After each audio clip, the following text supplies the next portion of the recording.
اس پر عمل کریں اور اپنی آنکھوں سے رزق میں برکت پڑتی ہوئی دیکھیں گے۔ سب سے پہلا کام استغفار، کیونکہ اس قسم کی جو آزمائشیں ہوتی ہیں یہ دو طرح سے آتی ہیں، ایک گناہوں کے وبال کی وجہ سے اور ایک درجات کو بلند کرنے کی وجہ سے۔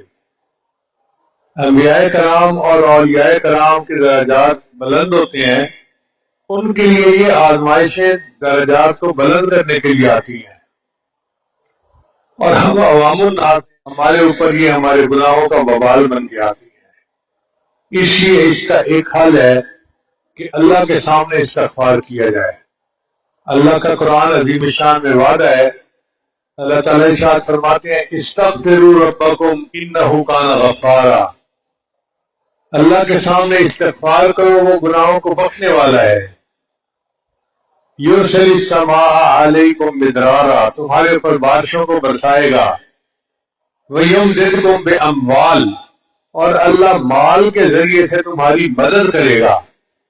کتنا واضح الفاظ میں اللہ فرما رہے ہیں کہ اگر تم استغفار کرو گے تو میں تمہارے مال کے ذریعے سے مدد کروں گا، وبنین، اور بیٹے دے کے تمہاری مدد کروں گا، وَيَجْعَلْ لَكُمْ جَنَّاتٍ، اور تمہارے لیے باغ ہوں گے، ان کے پھل بہتر ہو جائیں گے، تمہیں اللہ تعالیٰ باغوں میں زیادہ پھل دیں گے، تمہاری دکانوں کی آمدنی بڑھ جائے گی، وَيَجْعَلْ لَكُمْ أَنْهَارًا، اور اللہ تمہیں پانی کے زمین سے چشمے جاری عطا فرمائیں گے۔ یہ سب نعمتیں استغفار سے ملتی ہیں، لہذا پہلے نمبر پہ ہمیں چاہیے کہ ہم کثرت سے استغفار کریں، اور یہ استغفار برائے نام نہیں ہونا چاہیے، دل سے اپنے گناہوں پہ شرمندہ ہو اور استغفار کر رہے ہوں۔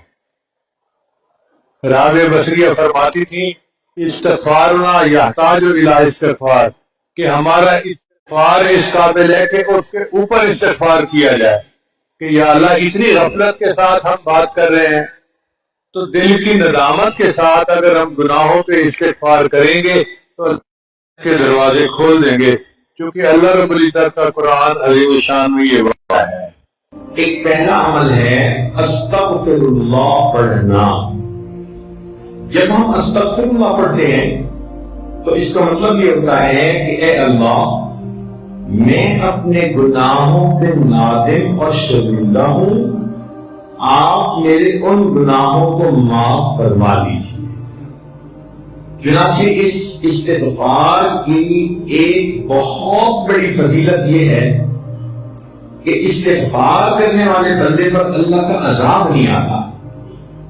توجہ فرمائیں کہ استغفار کثرت سے کرنے والے بندے پر اللہ تعالیٰ کا عذاب نہیں آتا۔ کیا مطلب؟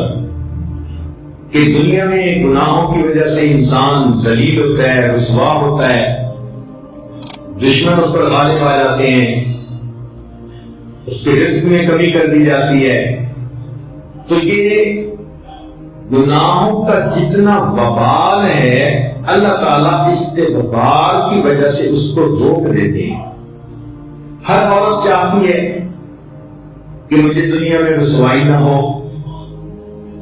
کہیں گناہوں کی وجہ سے میری شکل ہی نہ مسخ کر دی جائے، مجھ سے رزق نہ چھین لیا جائے۔ تو اگر یہ تمنا دل میں ہے تو پھر اس کے لیے آپ کثرت کے ساتھ استغفار کریں۔ سنیے قرآن عظیم شان، اللہ تعالیٰ فرماتے ہیں ما کان اللہ لیعذبہم وانت فیہم، اے میرے محبوب جب تک آپ ان لوگوں کے درمیان ہیں اللہ ان لوگوں کو عذاب نہیں دے گا۔ وما کان اللہ معذبہم وہم یستغفرون، اور اللہ اس وقت تک بھی ان کو عذاب نہیں دے گا جب تک کہ یہ استغفار کرتے رہیں گے۔ اس کا مطلب یہ کہ نبی علیہ السلام کی موجودگی میں جو برکتیں تھیں کہ اللہ کا عذاب ٹل گیا تھا، استغفار کے پڑھنے سے بھی وہی برکتیں ظاہر ہوتی ہیں، اللہ تعالیٰ اپنے عذاب کو ٹال دیتے ہیں۔ چنانچہ مکہ مکرمہ کے جو لوگ تھے وہ نبی علیہ السلام سے کہتے تھے کہ اگر ہم آپ کا انکار کرتے ہیں تو ہمارے اوپر عذاب کیوں نہیں آتا، اور ان کے اوپر عذاب کوئی نہ آیا؟ تو یہاں پر مفسرین نے تفصیل لکھی، وہ فرماتے ہیں کہ مکہ والوں پر عذاب اس لیے نہ آیا کہ اللہ تعالیٰ کے نبی علیہ السلام وہاں موجود تھے۔ سوال پیدا ہوتا ہے کہ جب نبی علیہ السلام نے ہجرت فرما لی تو اس وقت عذاب آ جاتا؟ تو اس کا جواب علماء نے دیا کہ وہاں پر کچھ صحابہ موجود تھے جنہوں نے ہجرت نہیں کی تھی، وہیں رہ گئے تھے، مگر کلمہ پڑھا تھا انہوں نے، بوڑھے تھے یا کوئی اور عذر تھا، تو ان کی برکت سے عذاب نہ آیا۔ پھر اس پر سوال پیدا ہوتا ہے کہ چلو پھر جب ایک وقت ایسا آیا کہ سارے ہی مسلمان ہجرت کر کے چلے ہی گئے تھے اور پیچھے کافر ہی رہ گئے تھے، مشرکین ہی رہ گئے تھے، تو اس وقت عذاب آ جاتا؟ تو مفسرین نے لکھا کہ ان مشرکین کی عادت تھی کہ جب یہ طواف کرتے تھے بیت اللہ کا تو غفرانک کا لفظ کہا کرتے تھے، غفرانک کا، اے اللہ ہماری مغفرت کر دے، یہ بھی استغفار ہے۔ تو مشرکوں کے اس لفظ کے کہنے کی وجہ سے اللہ نے ان کو بھی عذاب سے بچائے رکھا۔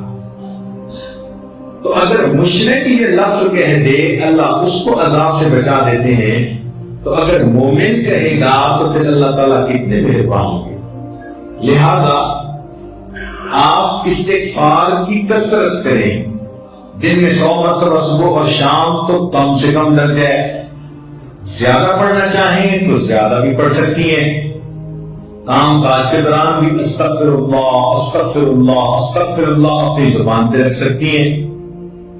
جتنا استغفار زیادہ کریں گی 2 فائدے ہوں گے، ایک تو گناہ دھل جائیں گے،